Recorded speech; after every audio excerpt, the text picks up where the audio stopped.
How do we get kids to read for pleasure? And I'm sure you've all tried various different things and experienced various different things. And my background as an English teacher, I've worked in a number of schools where students had reading lessons or parts of the day when they were expected to read independently, and it was never as successful as I wanted it to be. That there were some children who would respond really well to that and really enjoy the freedom and the experience of being able to read what they wanted and get a bit of peace. And there were some children who held the books upside down, and my job would be to go around as the reading police and bust them for not enjoying reading sufficiently, thereby obviously teaching them that reading's fun. So it's difficult to do, and there's lots. It's not for want of trying, but one of the things that I'm going to suggest to you is that some of our efforts to get children to read for pleasure end up inadvertently widening the gap between the most and least advantaged students instead of narrowing it, which is really what we should be obviously aiming for. So we'll talk about how that works as we go. But a question for you at the beginning is, why should children want to read? There are so many other options. Why spend it reading? And I love this picture. Here is a young lad, as you can see, standing on a pile of books, which enable him to peer over this dirty wall. And by standing on the books, he has access to a world of wonder. And there's a quote there from Jim Trelease, who is the, unfortunately deceased, but author of the Read Aloud Handbook. It's an American book, and it's according to my copy, the 8th edition. It's a 1 million copy bestseller. This is as a handbook that's mainly aimed at young children, but it's worth your time and attention. I would certainly commend it to you. And it talks all about the benefits and the importance of reading aloud to children. And one of the things that Jim says is this: we've concentrated so hard on teaching children how to read that maybe we haven't put enough attention and put enough thought into why they would want to. And as such, maybe far too few of our students become lifelong readers. And so that's something to reflect on. Obviously, I'm not making a comment about any of your schools. I've no idea about the dynamics in them, but it's worth reflecting on this question. Do we actually genuinely value passing on a love of reading? Now, the obvious answer to this is, yeah, of course we do. Of course this is what we want to do. But is that aim, is that desire, is it perhaps undercut by some of the things that we end up doing? And if we really value this, if it really is a high priority for us, why is it that so few of our young people, especially it seems often boys, why do so few of them seem to value reading? One of the things I've done working with schools, lots of different schools, is talked to loads of different students about their experiences of reading. And so it's a good exercise to undergo in your own school. Get a group of representative students together from different attainment groups and year groups, and get them together and ask them some questions about reading. And in many of the schools that I've visited and worked with, there is a culture where reading is not valued or seen as worthwhile. And in those, not in and other schools where that's not true. It certainly isn't fate that has to be the case. But often in these schools, when you say to students, what sort of person do you think reads, they'll say things like people with no friends or old people, but not them. They find it very, very difficult either to be honest and say that they're readers or to present themselves as readers. And but when you ask them about stories, some of this starts to fade away a little bit, and we'll talk a bit about more about that later. I think part of the issue is that often we talk about reading as something transactional, that it gets us through a gateway, that it enables us to do something other than read. We talk about what reading is good for, rather than its inherent value. I think it's useful, like that picture of the boy standing on the books looking over, the fact that it's a means of communication which is not available to us through any other medium. We don't get that deep, thoughtful, reflective conversation with another human mind in any other form, I don't think.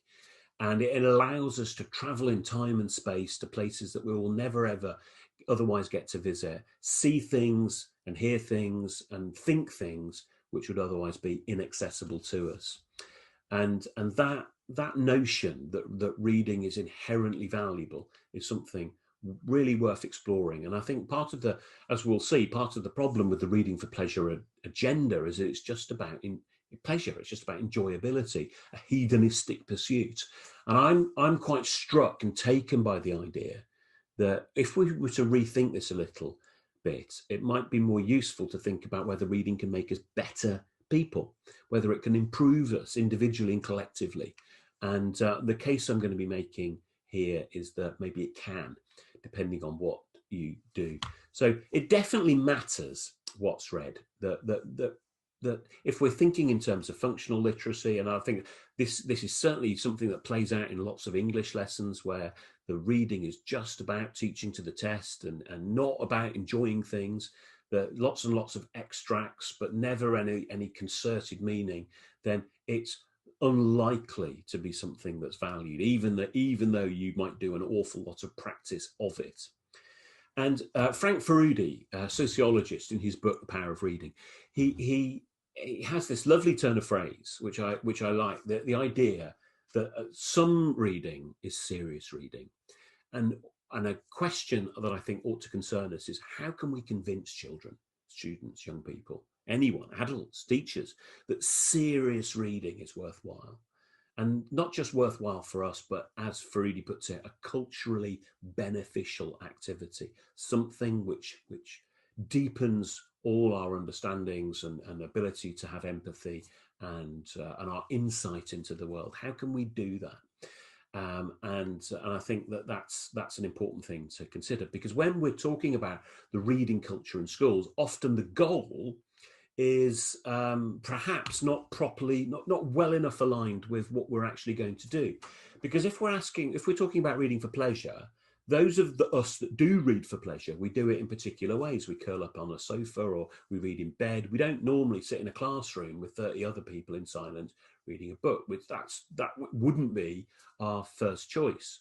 We're social people. We get together, we want to chat rather than read in little collective, little individual, little atomized silos. But if we're thinking about serious reading, then maybe we've got a different set of expectations. I want to suggest that reading for pleasure is simultaneously too high and too low a bar. Too high because how do you get somebody to enjoy doing something they don't want to do? If you ever find out how to do that, then you've got the keys to the universe are yours. You'll be able to change the world, and make a lot of money. But typically, it's really hard to get people to do something they don't enjoy doing. But it's also too low a bar, because if you're only reading for pleasure, then what are you reading? Why, where are you going to go with it? How is it going to make you think differently and see things differently and experience things which you otherwise would not have access to? So perhaps if we think about serious reading or reading for betterment, or however you want to describe it, reading as a culturally beneficial activity, that there's an acknowledgement of both effort and reward there. There's an acknowledgement that it isn't something that you should necessarily just enjoy or have fun with, and that you should quit if it's not fun, and also that it's worth persevering. There will be some kind of payoff. So that's a few ideas. I think there are some important barriers that we need to be aware of with many of the children in our schools.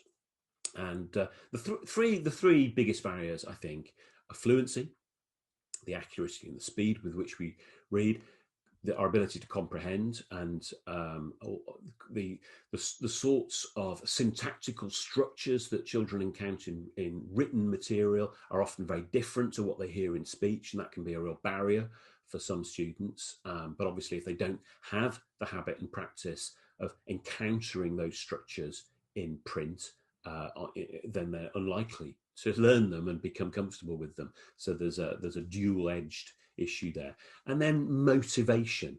There are so many other options today that why would you want to be bothered spending your valuable time reading when you could be on TikTok or playing football or Call of Duty or whatever it is. So the motivation issue is really, really difficult. And I wanted to talk to you briefly about this concept of the biliterate brain. You all know about bilingualism, that if you're bilingual, you have access to 2 different languages, which you can swap into and out of more or less at will. Biliteracy is come from a researcher called Marion Wolf, who through her research has become aware and started to notice that there has been a consequence to the fact that more and more of us have done almost all of our reading on screens. And that she suggests that screen reading, screen literacy, encourages us to get through a quantity of material as quickly as possible. It encourages us to skim and to scan and to always be looking for something new, and to consume the writing in a different way. Whereas print literacy, that slow, deep, effortful, sustained engagement with another human mind, is something that isn't encouraged by the kind of reading that most of us do on screens. And so because of a feature of the way the human mind works, anything that we're not using tends to get pruned and tends to, our ease and efficiency with which we do it becomes harder and harder to access as we become more used to doing one thing than another. And so as with most people, adults, but especially children over the last 10, 15 years, we've done more and more and more screen reading. And that means there's a high probability that we're less and less good at print reading books. And that being the case, that might be hidden from us. It might not be something we notice. If you're the sort of person that hasn't been reading print for some time, you might feel to yourself, oh well, I could if I wanted to. I just don't. Because try picking up a book and especially one which is more than just beach reading, and see how difficult your experience is. And speaking for myself, when I first encountered this idea, I was stunned and dismayed and shocked at how hard I found reading, and which when I'd read previously years before, I'd loved and enjoyed and thought were wonderful, and tried to reread and found them really difficult to cope with. And one of Marion Wolf's findings, and this is a real cause for optimism, is that we can regain our print literacy neural circuits if we engage in a process for reading for about 20 minutes a day for about 2 weeks. 2 weeks of sustained effort for 20 minutes is probably enough for most people to tip us back and to regrow those circuits, and enable us to become biliterate, to have access to both screen literacy and print literacy. And I think that that's true for us as adults, but possibly even more true and important for our students, for us to consider that idea. So a few things just to sort of go through with you. So the idea that if you have a lot of something, then you get more of it quite quickly, and this is as true of words and literacy as it is in any other area. So if we think about some of our students, and maybe us as teachers, as being word rich, and some of our students as being more likely to be word poor, their experience of school is magnified by this Matthew effect. And here are just a few facts and figures. So if you're a really good decoder at age 6, that has a really strong correlation with your academic outcomes at the age of 16.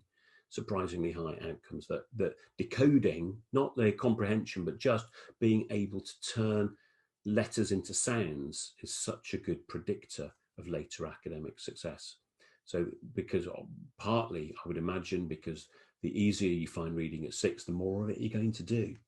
We've also got some more recent figures here, which suggest that not only is the correlation between reading ability at the age of 10 and academic outcomes at 16, but also future earnings. The more you read, the more cash you're likely to make throughout your life. At the age of 9, the top 10% of our readers read on average 2.5 million words over the course of a year.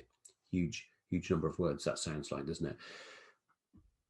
I wonder if you can guess what the bottom 10% read in that same time period. It's possibly less than you think. That on average, the bottom 10% read just 8,000 words in a year. What that means is that the top 10% are lapping the bottom 10% every 2 days. They're reading 8,000 words in 2 days, whereas the bottom 10% takes the whole year. Now, obviously, you know, we're also concerned with the education of the 80% in the middle. So what's going on with those? And it's worth knowing that the top 50%, the amount that they read on average is more than double than the bottom 50%. So there's a Matthew effect that goes on. The more reading you do, the better you get at it, with all the associated advantages. Now, you've probably seen this diagram before. It's quite well known, Scarborough's reading rope. I think it's really good illustration of how complex reading is. And if you work in secondaries, which I believe is the case for most of you, we're used to, or we're hopeful that our students arrive in year 7 having done those lower strands, the word recognition strands, and they come and they're all fluent readers, and they're ready for us to do the language comprehension type stuff in our classrooms. Sadly, as you know already, that isn't always the case, and that in every school there is a significant minority of students for whom reading is a struggle. They're not doing those things easily. Now, one of the things that's worth knowing is that that your ability to learn to decode, your word recognition ability, is not at all correlated with ability, your intelligence. It's caused by many and various different things. Potentially a big hidden cause is glue ear. According to the NHS, 8 out of every 10 children are likely to have undiagnosed glue ear before they're 10. And that's a huge number. So if you're unlucky enough to have glue ear in key stage, early years, key stage 1, it's a bit like having your fingers over your ears when trying to listen to someone, and everything's a bit muffled, and you're just going to struggle to hear what everyone else can hear clearly. And that might well be a contributing cause to some children struggling to learn to read, because the glue ear goes away, it sorts itself out, but the legacy of that problem, it remains. If you inconveniently don't learn to read during early years key stage 1, then it becomes increasingly unlikely that you're going to get the experience later on. Also, visual problems might contribute. According to optometrists, 1 in 5 children in key stage 1 have undiagnosed visual issues, which again are likely to be diagnosed or to have resolved later. But in that crucial period, that might prevent them from seeing the letters that they're trying to associate sounds with, which could be a real problem as well. And there are also neurological issues, which you're aware of, I'm sure, as well as orthographical issues which are basically caused by English itself. This map here, I think, is really quite stark. Look at the figures for Britain as compared to the rest of Europe. This is it's corrected for age, I should say. So obviously in different European territories, children start learning to read at different ages. So it's had that corrected on here, taken out and factored out. But even so, you can see that we seem to be doing an appalling job in the UK. What's going wrong? But if you look at some other countries, you see some interesting patterns. So look at Portugal and France and Denmark. They seem to have quite high percentages compared to the single digits in most of the other places on there. And the problem here is not necessarily the way English is being taught. That might contribute, but it's much more about our orthography, our writing system. English is what's called an opaque orthography, and that means the correspondence between letters and sounds is far less predictable than it is in other languages. And that's true, but to a lesser extent in French and Portuguese and Danish, and not true in those other European languages, which are very transparent orthographies. And that here, if we compare English and Spanish, for instance, you've got the alphabetic codes of both languages there. So in English, we've got 44 sounds we can make, only 24 sounds in Spanish. So almost double the number of sounds. But even worse than that, in English, we have over 170 different spelling combinations, whereas in Spanish, there are only 40 ways to spell those 24 sounds. So you can learn Spanish orthography, you can learn to decode Spanish much more quickly, much more accurately than anybody can learn to decode English. And so this graph here sort of shows the problem that in Spanish, between the ages of 7 and 9, a Spanish 7-year-old really isn't that far behind a Spanish 9-year-old, because they've pretty much cracked it by 7.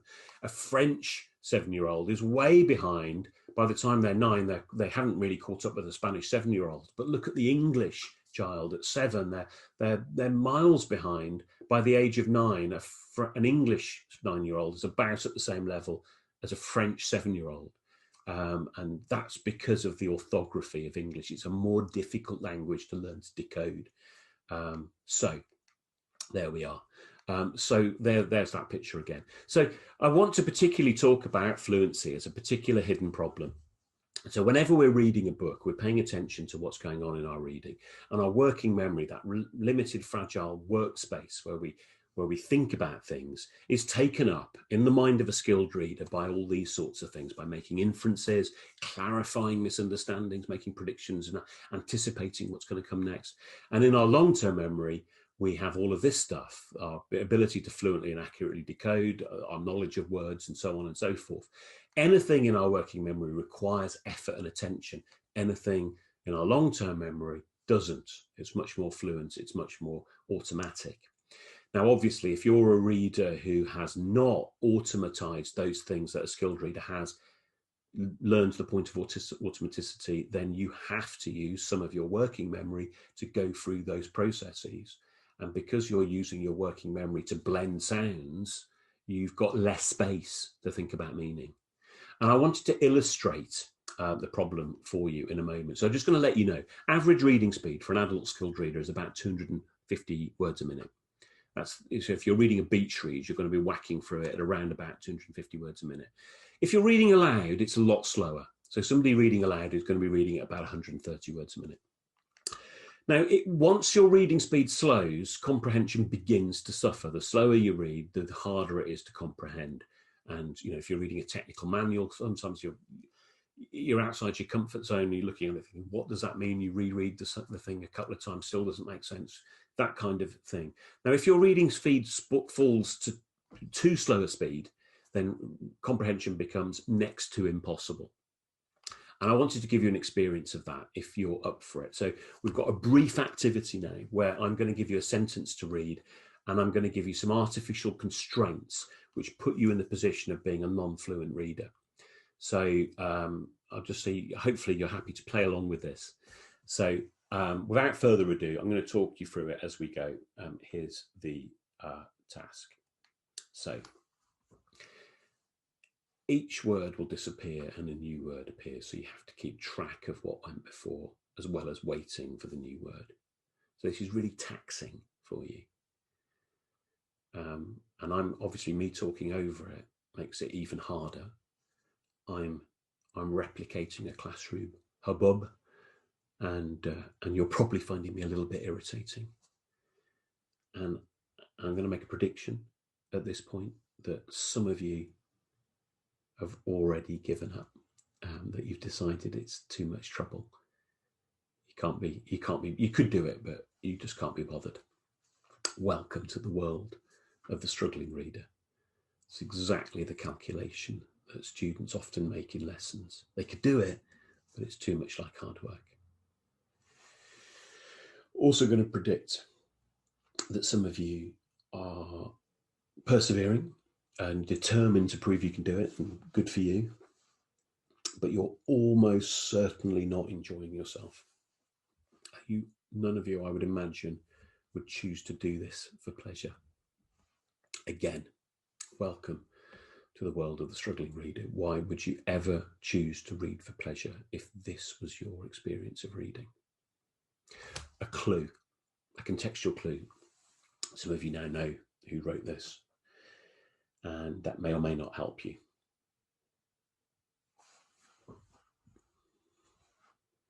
Sorry, a little burp there, sorry about Okay, so the final word on there was it wound or was it wound? Well, it depends on whether or not you were paying attention. But so here's oh, we don't want to start it again. There we are. Is comprehension possible? Yes, it is, because you're still skilled readers, but you'll probably find these comprehension questions more challenging than you might normally or otherwise. But I've got a nice easy one to start you off. If you're going to get one right, hopefully you'll get this right. Most people do. So how far did they climb? Now, secondly, where did the characters find themselves? It talks about them finding themselves somewhere. Where was that? Just simple recall from what you read. And the third question, at what point did the text say they first saw Pemberley House? And then the fourth question, where were they standing? We're told where they were standing. Can you remember? And then finally, how was the road described? So you might have found that you were guessing for some of those questions, especially 2, 3, and 4. And obviously you're not used to doing that. I mean, let me show you now. There's the text with the questions. Now, me talking doesn't get in the way at all. You're very, very quickly able to cross-reference between the text and the questions and find the answers really, really quickly. No problem at all. You can, it's easy to ignore me now, and no barriers. Now, that isn't exactly the same experience as for a struggling non-fluent reader, but it's similar enough, I hope, to be able to give you some empathy for the problem that those students have. Now, of course, and ideally and importantly, we need to do something for those students to overcome their problem, their fluency difficulty. That's not the basis of what we're talking about though today. We're talking about this reading culture stuff. So I want to talk, with that in mind, I want to talk about this idea of gap widening. So if you engage in a program which requires students to do sustained silent reading, SSSR, independent reading, there's no doubt that that is the best possible way to experience the benefits of reading. But as you've just seen, if reading is slow and effortful, you're probably not going to do it. Whereas listening is effortless. And so I was talking earlier about surveying students and students saying that they hated reading. Typically, students report enjoying being read to, and they've got very fond memories, often from primary school, sitting on the carpet, of teachers reading aloud to them. But that tends to be less regularly a feature of school at secondary, and so they don't get very much of it. So I want to suggest to you that these sort of independent reading programs end up inadvertently widening the gap between the most and least advantaged. And that includes things like, for instance, accelerated reader. I think it's fine for what it does in terms of motivating people who can read to read, but it has no mechanisms for helping people who can't read to overcome that difficulty in any way.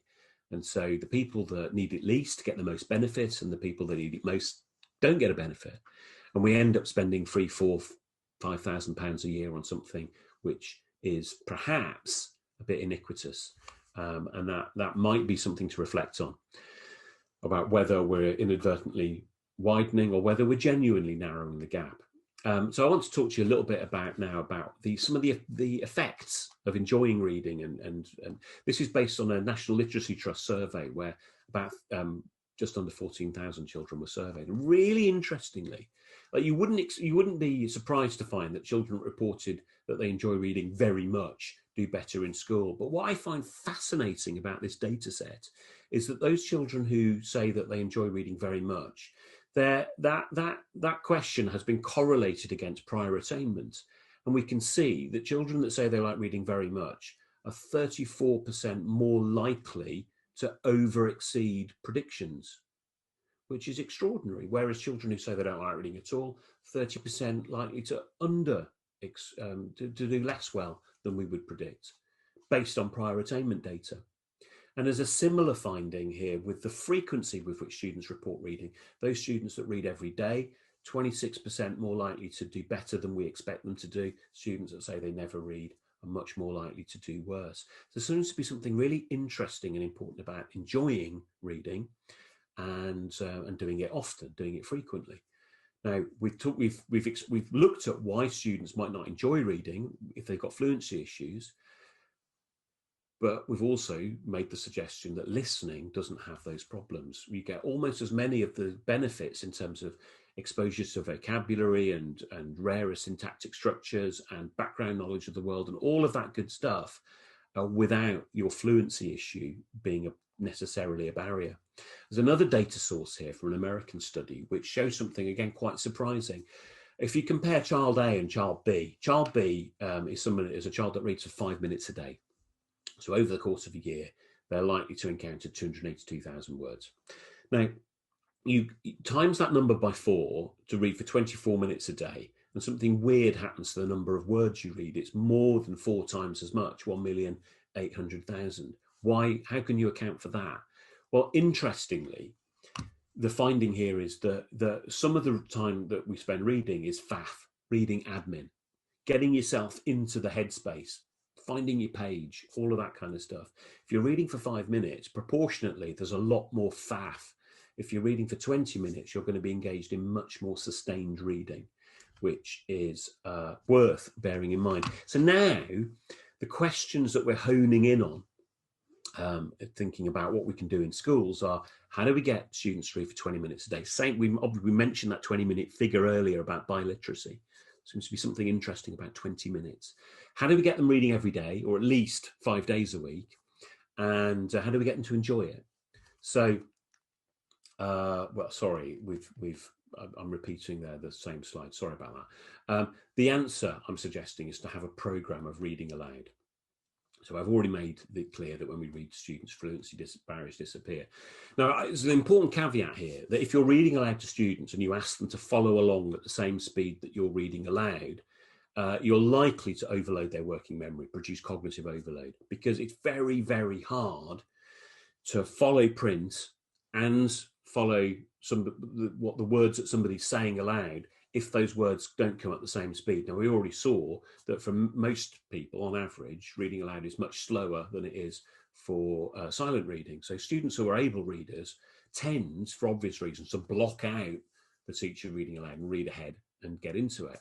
And if we stop them doing that, then they can become irritated and disengaged. For students that are not able to read as quickly as we can reading aloud, asking them to do so and follow along at the same speed means that all their attention is on where they are in the text, and very little of it is on meaning and comprehension and understanding. So they might know where they are, but they're much likely to get anything valuable out of the process. So the advice that I would suggest is let children either read independently or listen, but don't try and make them do both at the same time. It's likely to result in something you didn't expect.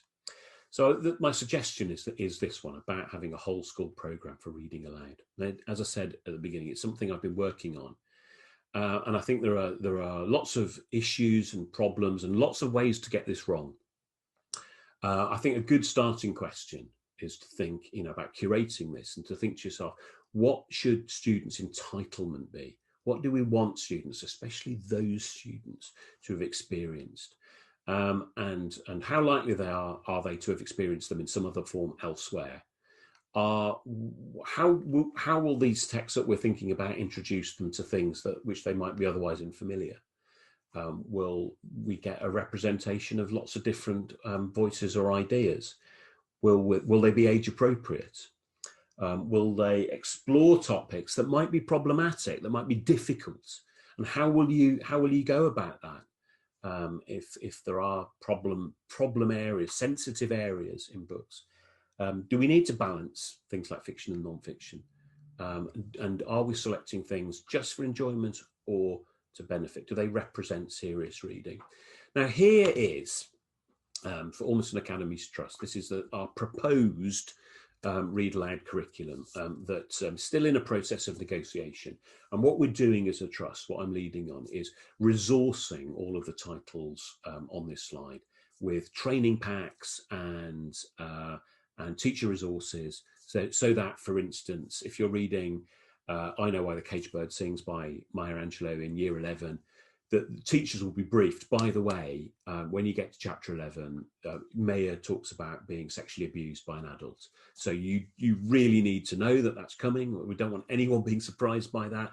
And here are some suggestions for the sorts of things that you might want to say in advance or allow students to think about. And also, by the way, you know, in a couple of times in the book, she uses the N word. So we would advise you perhaps not to read that aloud and to talk about, you know, why that choice has been made, both by Mayor Angelou to use the word and you not to read it aloud, and how our views on things like that have shifted over time and all that sort of stuff. So that's the sort of thing. And then, you know, and then a training program for each individual text on how to, you know, how to go about some of the vocabulary, how to go about some of the context that students might need in order to make sense of it, how to pronounce names, perhaps, depending on the text. That might be an issue. So that's the idea. And hopefully, looking at those titles and those questions on the previous slide, I will make these slides available to you, by the way, if you want them. You can see that they meet those criteria to some extent or another. Now, arguably, there are better texts that you might want to pick. And certainly, I'm not suggesting at all that these are the only options available, but hopefully the processes by which we might have arrived at this list are fairly transparent. And so I've been working on, and it's still in draft form, but I'm happy to send anyone this who would like it. I've been working on a toolkit to help schools get this right. And so I'll send it to Lisa, who can decide what to do with it. But it takes you through various ideas like resourcing the program, both in terms of buying books, storing books. Where do you put them in plastic crates? Do you have dust jackets? How do you get those at cost? But also in terms of how do you fit it into the school day? We've recommended to our schools that this is a tutor time program. Some of our schools have actually gone as far as reorganizing elements of the school day. So a number of schools have put an extra 20-minute tutor time at the end of the school day in order to facilitate the reading aloud program. But also, I think 20 minutes at the end of the day is such a brilliant way of dealing with all sorts of other issues as well. It's 20-minute tutor time at the end of the day, honestly, even if you don't do this, well worth investigating.